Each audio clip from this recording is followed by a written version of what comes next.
നമസ്കാരം, ഞാൻ അലി. രാത്രി 7 മണി, എറണാകുളം സ്റ്റാൻഡ്, സീറ്റ് നമ്പർ 15, KSRTCയുടെ ലോ ഫ്ലോർ. ഒരു ലൈറ്റ് റൈന് എങ്ങനെ ഉണ്ടാവും? പൊളിക്കൂലേ? നല്ല വൈബാട്ടോ. ഞാനൊരു വർക്കിന്റെ ആവശ്യത്തിന് പോയി മടങ്ങുന്ന സമയത്താണ് ബസ് പുറപ്പെട്ടു.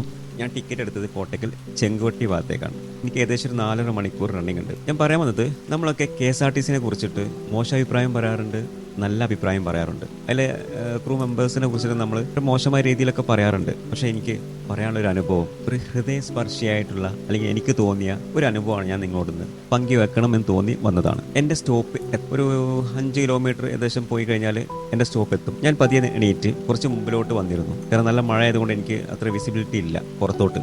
ആ സമയത്ത് ബസ് ഒന്ന് സൈഡാക്കി ഏകദേശം ഒരു 10 മിനിറ്റോളം ബസ് വെയിറ്റിങ്ങിലാണ്, റോഡ് സൈഡിൽ വെയിറ്റിങ്ങിലാണ്.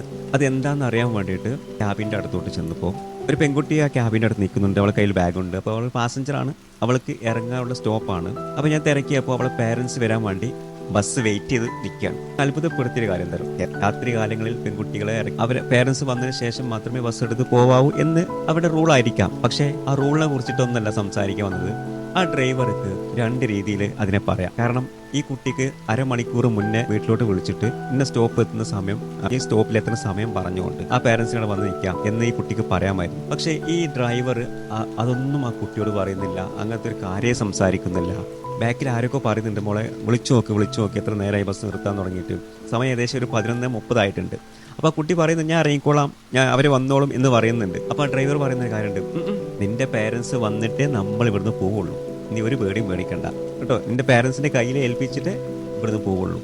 ആ ഡ്രൈവർക്ക് വേണമെങ്കിൽ വേറെ രീതിയിലും സംസാരിക്കാം. എന്ന് വെച്ചാൽ നിനക്ക് ഷൗട്ട് ചെയ്ത് സംസാരിക്കാം, നിനക്ക് അരമണിക്കൂർ മുന്നേ വിളിക്കേണ്ട മോളെ, അല്ലെങ്കിൽ കുറച്ച് മുന്നേ വിളിച്ച് അവിടെ വരുത്തണ്ടേ, എത്ര സമയം എന്നൊക്കെ പറയാം. പക്ഷെ ആ ഡ്രൈവർ അവിടെ ബിഹേവ് ചെയ്ത രീതി ഹൃദയസ്പർശിയായി തോന്നി. കാരണം ഇങ്ങനെയും ചില മനുഷ്യരുണ്ടെന്ന് എനിക്ക് കാണിച്ചു തന്നു. ആ സമയത്ത് എൻ്റെ കയ്യിലുണ്ടായിരുന്ന ബുക്കായിരുന്നു ഇത് മുഴുവനായിട്ട് ഞാൻ വായിച്ചിട്ടില്ല.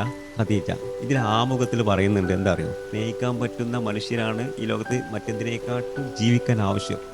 ഒരു തണലാകാൻ, ഒരു ചുമലാകാൻ, അല്ലേ?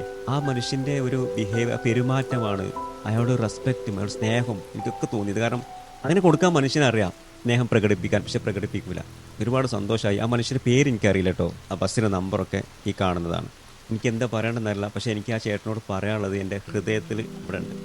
നിങ്ങൾക്ക് എന്തെങ്കിലും പറയാനുണ്ടെങ്കിൽ കമൻ്റായിട്ട് രേഖപ്പെടുത്തും. ഒരാളെ നമ്മൾ പുകഴ്ത്തി എഴുതാന്നുള്ളതല്ല, മരിക്കുമ്പോഴല്ല, ജീവിച്ചിരിക്കുമ്പോഴാണ് അവരുടെ പ്രവൃത്തികളെ കുറിച്ചിട്ട് നമ്മൾ പറയേണ്ടത്. ചില മോശമായുള്ള കാര്യങ്ങളല്ല, അവരുടെ നല്ല നല്ല കാര്യങ്ങളുണ്ടാവും, അത് എടുത്തു പറയാ. ഒരു പൂ കൊടുക്കണമെങ്കിൽ അത് ജീവിച്ചിരിക്കുമ്പോൾ കൊടുക്കുക എന്നുള്ളതല്ലേ, അല്ലാതെ മരിച്ചിട്ട് കുറേ നന്മ പറയാ, അങ്ങനെയല്ലല്ലോ.